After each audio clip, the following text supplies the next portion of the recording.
बहुत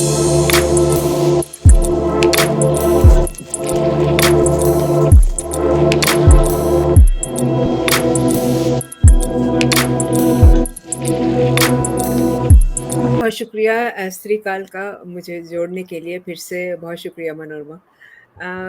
जहाँ तक मेरा अपना ख़्याल है मैं ये बहस बहुत पहले से जब कहीं भी बीजेपी की सरकार सामने नहीं थी, तब से उठाती रही हूँ और मेरी मुकम्मल ये कोशिश रही है और मेरे साथ काफ़ी लोग और भी हैं कि यूनिफ़ॉर्म सिविल कोड पर बातचीत होनी चाहिए और बातचीत हो एक बुनियादी तौर पे बातचीत के बाद एक ड्राफ्ट तैयार हो, उस ड्राफ्ट को शेयर किया जाए, उस पर लोगों के सुझाव या जो भी बदलाव वो के संकेत करें या जो भी कहें, वो उस पर चर्चा होनी चाहिए और तब इस फाइनल मुद्दे पर पहुँचा जाना चाहिए कि ये यूनिफ़ॉर्म सिविल कोड होगा। लेकिन उसके लिए ज़रूरी है कि आप सबसे पहले ये मानें कि हुँ, यूनिफ़ॉर्म सिविल कोड की ज़रूरत है। जहाँ तक रही बात कि क्यों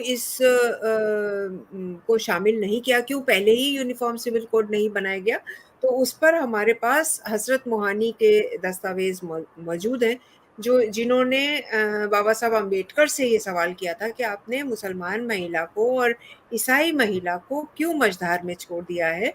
क्यों आपने एक यूनिफ़ॉर्म सिविल कोड की पहल नहीं की? जिस पर उनका जवाब ये था कि मैं ये समझता हूँ कि जैसे पढ़ाई-लिखाई बढ़ेगी क्योंकि उस वक़्त सिर्फ़ 19% लोग लिटरेट थे हिंदुस्तान में, भारत में। वैसे-वैसे लोगों के दिल में ये समझदारी बनेगी कि यूनिफ़ॉर्म सिविल कोड जो है वो सबके लिए फ़ायदेमंद है और वो खुद उसको अपनाएँगे। अब लिटरेसी बढ़ गई है, शिक्षा बढ़ गई है, काफ़ी हद तक। लेकिन ये बात नहीं हुई है जैसा कि बाबा साहब ने सोचा था। तो हुँ, हुँ, हुँ। अब मेरे ख़्याल से ये ज़रूरी है कि हम लोग इस पर बाकायदा चर्चा करें और इस चीज़ की सिर्फ़ चर्चा नहीं बल्कि ये कि माँग की जाए कि भई खुल के बातचीत हो और यूनिफ़ॉर्म सिविल कोड को इंट्रोड्यूस किया जाए। और ये मेरे ख़्याल से ये बात जो अल्पसंख्यक हैं, हुँ, वो हुँ। लोग ये समझते हैं कि उनके लिए किसी तरह से ये नुकसानदेह होगी या उनके हक़ मारेगी, उनके अधिकार का हनन होगा। तो उनसे मैं ये सवाल करना चाहती हूँ कि वो लोग खुद ये बैठ के देखें और हुँ, हुँ। सोचें कि क्या-क्या चीज़ उनकी चली जाएगी, क्या-क्या मतलब नुकसान पहुँचेगा, क्या किस तरह से ये हानिकारक होगा।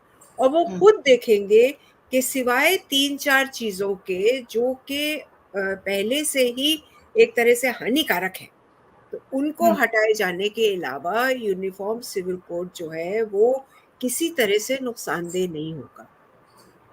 मैं इस बहस में नहीं पड़ना चाहती हूँ जो ज़्यादातर जो प्रगतिशील मुस्लिम स्कॉलर्स हैं उठाते हैं कि साहब पाकिस्तान ने तो ये तब्दीलियाँ कर ली या इजिप्ट में तो ये तब्दीली हो गई, टुनीशिया में तो ये तब्दीली हो गई, उस सब से हुँ, हमारा कोई बहस नहीं है। हम किसी वक़्त समय में भी आज़ादी के बाद से हम डिक्टेटरशिप या आर्मी रूल में नहीं रहे हैं।